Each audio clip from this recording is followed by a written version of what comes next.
एक मित्र ने प्रश्न पूछा है, अगर मैं शरीर नहीं हूँ, मन नहीं हूँ, तो फिर मैं कौन हूँ? किसको कहें कि मैं?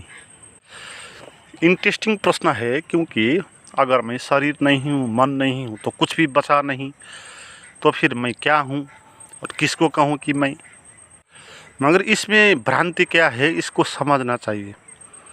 इसमें ये भ्रांति है कि हम किसी न किसी चीज़ पर अपने मैं को थोपरना चाहते हैं।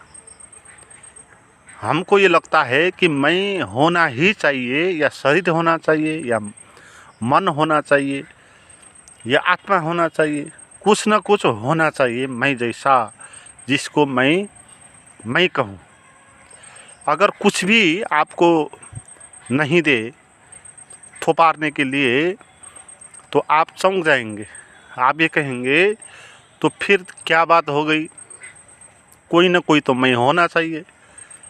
ये भ्रांति इसीलिए पैदा होती है कि हमको समाज ने सिखाया है, बहुत परंपरा से हमने ये जाने हैं, मैं तो होता ही है, या मैं जात हूँ, ये जात का हूँ, वो धर्म का हूँ, या मैं धनी हूँ या मैं गरीब हूँ, या मैं महिला हूँ या पुरुष हूँ, या मैं शरीर हूँ या मन हूँ, कुछ न कुछ मैं हूँ।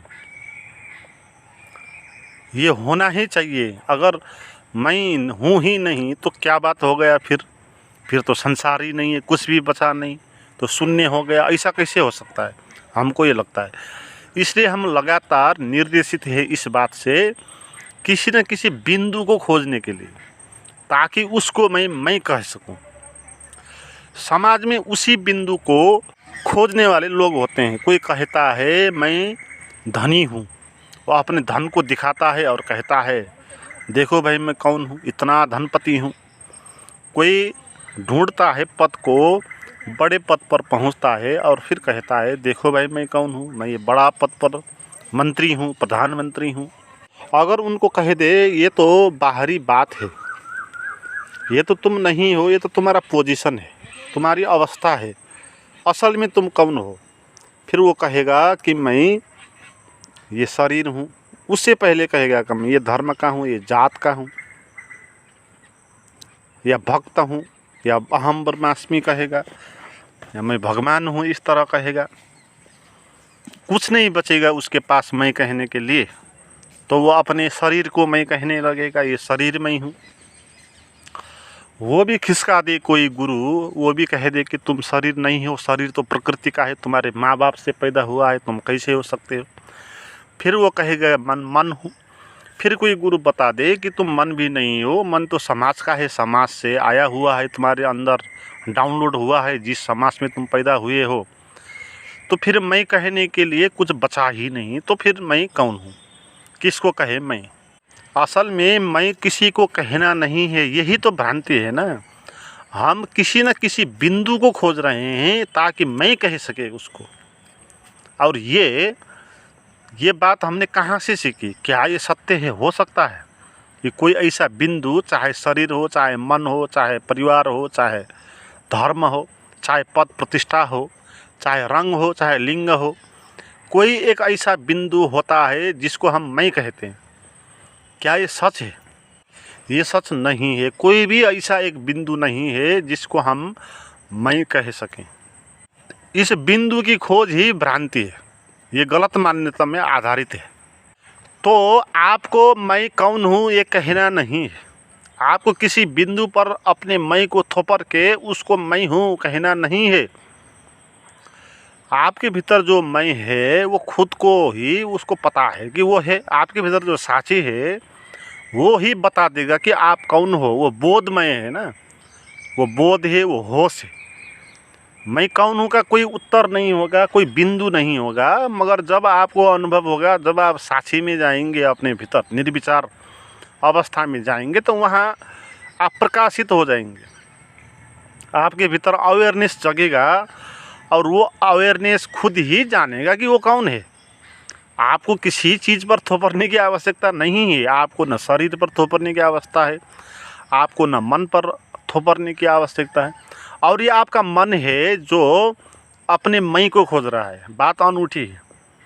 आपके भीतर शरीर है, मन है और चेतना है। और आप चेतना को तो जानते नहीं हो, अभी शरीर पर ही आधारित हो, मन पर ही आधारित हो, तो आप जब कहेंगे मैं ये हूँ वो हूँ, तो वो होना आपका चेतना नहीं होगा, वो होना आपका या शरीर होगा या विचार होगा या पद प्रतिष्ठा होगा। तो उसका मैं कहना वो थोपरना है, लेबल लगाना है, वो वास्तविक नहीं है। वास्तविक मैं तो तब प्रकट होगा जब आपके भीतर न मन बचेगा न विचार बचेगा, आप शून्य हो जाएंगे। उस स्थिति में जो भी आपके भीतर खुला आकाश जैसा बोध का किरण उतरेगा, तब उस किरण को पता होगा कि वो कौन है। इसलिए ये आपकी प्रॉब्लम नहीं है, आपके मन की प्रॉब्लम नहीं है। आपका मन है ना ये प्रश्न पूछने वाला कि मैं कौन हूँ, और जो प्रश्न पूछ रहा है मैं मन, वो है ही नहीं, वो एक मान्यता है। और जो बात मान्यता होती है, वास्तविक नहीं होती है, वही बात किसी केंद्र को ढूंढती है, किसी लेवल को ढूंढती है, ताकि उस पर चिपक जाऊं और कह दूं कि ये मैं। इसलिए मन शरीर पे चिपक के अपने को मैं कहता है। खुद अकेले ही मैं नहीं होता है मन, है ना। अगर आप हो तो आप कोई चीज़ नहीं हो सकते हो ना, आप अकेले होना होगा ना आपको। अगर आप हो तो आप मन भी नहीं हो, शरीर भी नहीं हो, कुछ भी आप नहीं हो, केवल आप हो, ये सत्य बात है। मगर मन इस तरह समझेगा नहीं। मन झूठ है, मान्यता में आधारित है, मान्यता से बना हुआ है, इसलिए वो मान्यता से ही मैं को बनाएगा। और वो कहेगा कि मैं ये परिवार का सदस्य हूँ, ये जात का हूँ, इस लिंग का हूँ, इस क्षेत्र का हूँ, इस वर्ग का हूँ, इस शरीर का हूँ। तो इस तरह वो कहेगा, क्योंकि अपने पास उसका खुद का मैं तो नहीं है ना।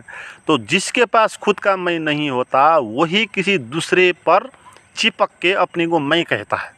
इसलिए आप भी जिस तरह प्रश्न करते हो कि फिर मैं कौन हूँ, किसको कहूँ कि मैं, तो आपका ये मन बोल रहा है, वो एकदम घबरा गया। उसने बात सुन लिया कि तुम शरीर भी नहीं हो, मन भी नहीं हो, तो एकदम से घबरा गया और कहने लगा फिर मैं कौन हूँ, मैं किसको पकड़ लूँ। वो पकड़ रहा है, पकड़ने की कोशिश कर रहा है, मगर वो झूठ है, वो है ही नहीं वास्तव में। आपको कोई केंद्र ढूंढना नहीं है कि आप कौन हो, आप जो हो वो हो। उसके लिए आपको कोई मान्यता थोपरना भी नहीं है, किसी चीज़ पर ध्यान लगाना भी नहीं है। आपको केवल ये करना है कि आपको छोड़ देना है मान्यताओं को। मैं जो जिसको मैं कह के आया हूँ अभी तक, उस मान्यता को छोड़ना है, और फिर जो आप वास्तविक हो वो प्रकट हो जाएगा। और वो मैं जो होगा वो तुम्हारा व्यक्तिगत मैं नहीं होगा। अभी तो हम व्यक्तिगत मैं की तलाश कर रहे हैं, है ना। ये बात आप अच्छे से समझ ले, व्यक्तिगत मैं नहीं हो सकता, क्योंकि हम व्यक्तिगत होते ही नहीं, ये हमारी मान्यता होती है। हमारा शरीर भी व्यक्तिगत प्राइवेट नहीं होता है, क्योंकि हमारा शरीर प्रकृति से जीता है। प्रकृति से अगर ऑक्सीजन नहीं आया इस शरीर में तो शरीर नहीं बचेगा, समाज से विचार नहीं आया तो ये मन भी नहीं बचेगा। इसलिए हमारे पास जो कुछ भी है वो प्राइवेट नहीं है, वो कॉम्बिनेशन है बाहर की चीज़ों का। इसलिए प्राइवेट सा अलग सा कोई हमारे भीतर है ही नहीं। मगर हम कोई प्राइवेट सा मैं खोज रहे हैं इसमें, हैं। तो यही मूलभूत भ्रम है। प्राइवेट मैं होता ही नहीं, ये एक मान्यता होता है। अगर आपका साक्षी है ना जो, वो भी प्राइवेट नहीं होता है। ऐसा नहीं होगा कि आप जानोगे जब साक्षी को, तो आप उसको जानोगे कि तो जो अलग है बिल्कुल दुनिया से, ऐसा कोई नहीं जानोगे आप। साक्षी में तो आप भी जानोगे कि मैं भी वही हूँ जो और लोग हैं, एक ही बात है।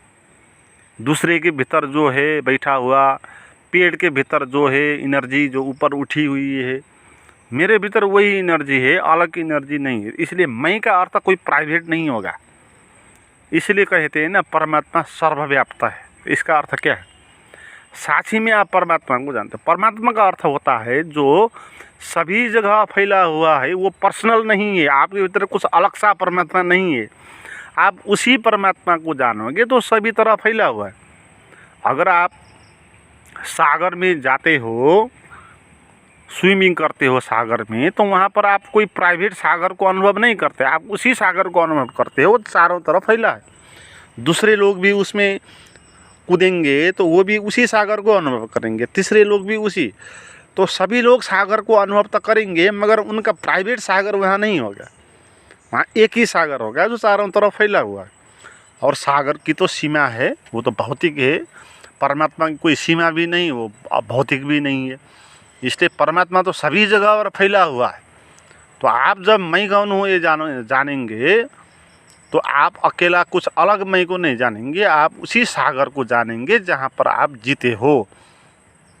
मगर अभी हमारे मन में जो प्रश्न करने वाला मैं है वो वही मैं है जो अपने को मान्यताओं के कारण कुछ प्राइवेट बनाना चाहता है, ईगो है, तो उस ईगो को ख़त्म करना है।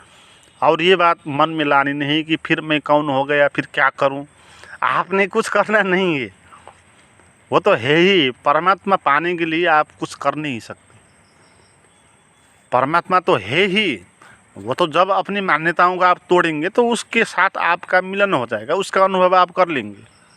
तो मैं कौन हूँ व मैं किसको कहूँ कि मैं हूँ, तो वो बात आप छोड़ दें। आप ये जानें कि जिसको भी आप मैं कहते हैं अभी, उस मान्यता को आप छोड़ दें और बिल्कुल आप एकदम से शांत हो जाए, निर्विचार हो जाए, शून्य हो जाए, डूब जाए अस्तित्व में।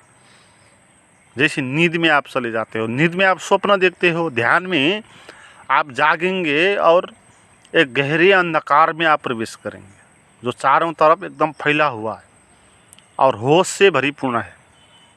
तो उसको अनुभव करेंगे तब आपको पता होगा कि आप क्या हो, आप कोई अलग नहीं हो, आप उसी सागर में हो जिस सागर में ये सभी चीज़ें हैं। तो प्राइवेट में ही आपका होगा, बचेगा नहीं, तो फिर आपकी सभी दिक्कत ख़त्म हो जाएगी।